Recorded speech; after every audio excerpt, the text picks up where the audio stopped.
So I'm Nader Abushhab, and I'm a full-time photographer and camera op here in Phoenix, Arizona. This project initially started as a test shoot with my model friend, but we were just playing with movement and light and long exposure. We eventually got to a point in that photo shoot where we created these images.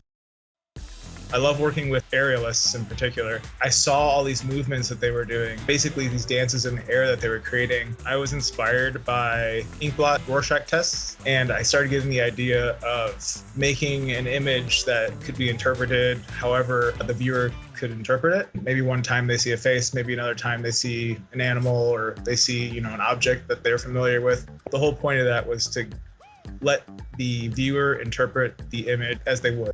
So for this project, I shot with two RE SkyPanels with the snap grid and then the softbox with the grid on it. The softbox didn't have any diffusion, so it was just clean light coming through. And I gridded each one of those to match and allow me to control the light as much as possible to not cast spill into the rest of the room. Shot right into the subject, which was set up in kind of a hatchet lighting setup. So each light was on the side, turned directly towards the subject, and then feathered slightly towards the camera to avoid the spill onto the background. So for this project, I went with the S120s in particular because they were long and narrow. I knew if I had more of a rectangular light source, I could control it more. I knew that I wanted to capture full body images, so it provided the best solution for the image that I wanted to make. On the SkyPanels, I used all the HSI modes and then dialed in on one panel at a time the color I wanted. And then from there, could easily read the numbers, go do it on the other panel. It was easy peasy.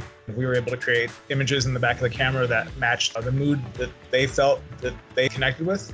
And from there, once I controlled that, I let the artist go, and we would walk through each shot and walk through each motion they would do. Sometimes it was one pose that I knew that they could nail, and we would get them spinning, and I would just direct them into redoing or slowing down or speeding up based on the image I wanted to create with them. Each image was a 3 to 5 second exposure. I tried to keep all the apertures roughly between f8 and f13 to get optimal image quality out of it. I shot these all on a D850 so I could get higher resolution, specifically to eventually do a print show.